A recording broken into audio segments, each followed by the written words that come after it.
मेरे सभी प्यारे दोस्तों को मेरा प्यार भरा नमस्कार।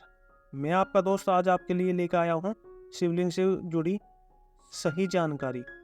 इस वीडियो के माध्यम से हम जानेंगे कि शिवलिंग का सही अर्थ क्या है, कैसे अधूरा और गलत ज्ञान लोगों तक पहुंचा, शिवलिंग शिव का प्रतीक कैसे बना।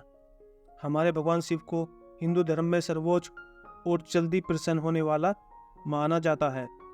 शिवलिंग को भी भगवान शिव का ही प्रतीक माना जाता है, लेकिन हमारे अपने धर्म में ही लोगों को शिवलिंग का असली अर्थ नहीं पता, क्योंकि हमारे धर्म में ही अधिकतम लोगों को धर्म का ज्ञान या तो अधूरा मिला है या सिर्फ संस्कृत में हिंदी का लोगों ने जो अनुवाद किया उस कारण, क्योंकि उसमें संस्कृत भाषा का पूर्णतः ज्ञान न होने के कारण वो सही तरीके से उस ज्ञान को बटोर नहीं पाए, जिसमें भाषा के बदलाव और समय के अंतराल के कारण बहुत कमियां आ जाती हैं।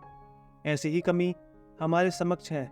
हमें शिवलिंग का संपूर्ण अर्थ और वो ज्ञान जो हर एक हिंदू को पता होना जरूरी है, वो ज्ञान नहीं है। अगर आपको सही ज्ञान नहीं है तो आपको धर्म की अधूरी जानकारी है। दरअसल आज कई विदेशी और गैर हिंदू शिवलिंग को लिंग ही समझते हैं, जबकि हिंदू धर्म में बहुत अज्ञानी हैं, वो भी यही समझते हैं और इसको बढ़ावा देते हैं। इस प्रकार का अपमान हमें नहीं होने देना चाहिए। इसलिए अगर कोई गलत अर्थ बताए तो उसको टोक कर सही अर्थ समझाएं। असल में अगर हम अपने वेदों का गहन अध्ययन करें तो उसमें शिवलिंग का वर्णन किया गया है। शिव को इस ब्रह्मांड का एकमात्र स्रोत बताया गया है। उन्हें निरंकार, निराकार और अस्थायी बताया गया है, लेकिन शिवलिंग को कहीं भी लिंग नहीं बताया गया है। मैं रिपीट करता हूँ, हमारे किसी भी वेद में शिवलिंग को लिंग नहीं बताया गया। ये त्रुटि सिर्फ उन अज्ञानों की वजह से फैली है जिन्हें भाषा तक का ज्ञान नहीं था और ना है। संस्कृत में लिंग का अर्थ होता था प्रतीक, जो शिवलिंग का अर्थ बना शिव का प्रतीक। जिस तरह तिरंगे को भारत के राष्ट्रीय ध्वज यानी कि राष्ट्रीय ध्वज को भारत का प्रतीक माना जाता है, वैसे ही भगवान शिव जिनका कोई आकार ही नहीं है तो उन्हें भी एक प्रतीक से पूजा जाता है। इसी तरह अगर आप पूरी दुनिया में प्राचीन शिवलिंग को देखें तो आपको पता चलेगा कि हर शिवलिंग का आकार दूसरे से अलग ही होता है। यही सही तरीका है।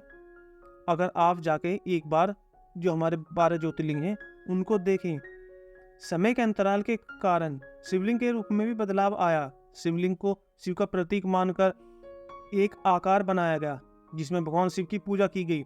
उस समय भारतवर्ष में संस्कृत का चलन था, तब लिंग का अर्थ प्रतीक माना जाता था, जैसे स्त्रीलिंग यानी स्त्री का प्रतीक, पुल्लिंग यानी पुरुष का प्रतीक। आपने हिंदी संस्कृत पढ़ी होगी, उसमें हम स्त्रीलिंग पुल्लिंग पढ़ते थे तो उसमें भी स्त्री को प्रतीक माना गया था। लेकिन जैसे ही विदेशी आक्रमणकारी जैसे ब्रिटिश शासक मुगलों ने भारत पर आक्रमण किया और यहाँ पे शासन किया, उस समय भाषा में भी बदलाव आते चले गए। आज भी अधिकतम हिंदू सिर्फ गलत और अधूरा सुना ज्ञान ही सच मान लेते हैं और उनके पास वेदों का लिखित रूप तो है नहीं। इस कारण वे गलतियों को सही मानते हैं। अब आपको ये तो पता चल गया है कि शिवलिंग का अर्थ शिव का प्रतीक है। मैं आपको बतलाता हूँ कि शिवलिंग शिव का प्रतीक कैसे बना। दरअसल शिवलिंग को अंडाकार रूप में माना जाता है।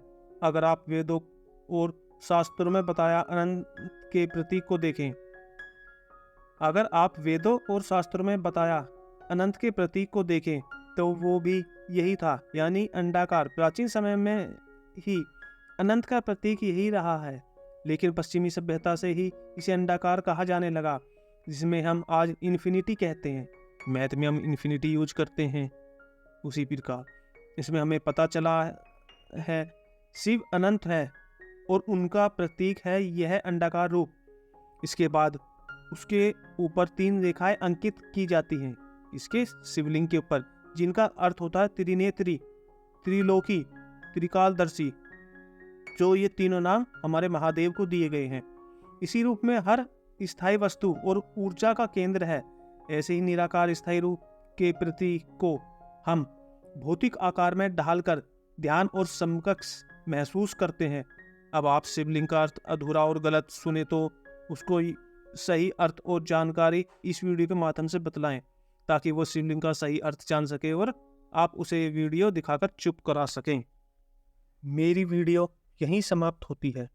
इसी के साथ मैं आप सभी से जाने की आज्ञा लेता हूँ।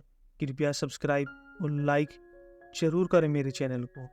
इसी से मुझे ऐसी और वीडियो बनाने की प्रेरणा मिलती है और आप सभी तक सही जानकारी पहुंचाने का साहस मिलता है। धन्यवाद मेरे सभी प्यारे दोस्तों। जय महादेव।